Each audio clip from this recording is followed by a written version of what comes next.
Remember you telling me in a previous interview that and correct me if I'm wrong, the PFF stats are usually not very friendly to Goff, right? Do I have that right? That you told me that he's not exactly like a PFF analytics darling.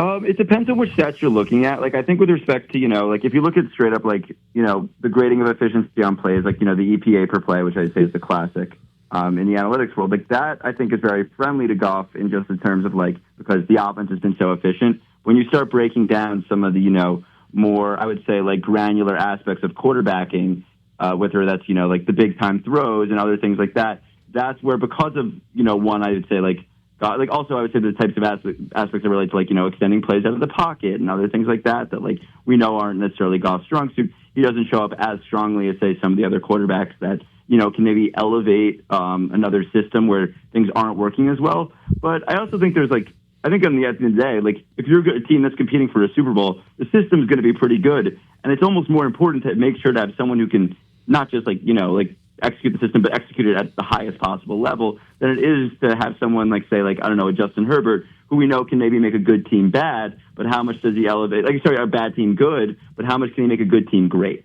And those are two different sort of questions that we have to think about when thinking about quarterbacks.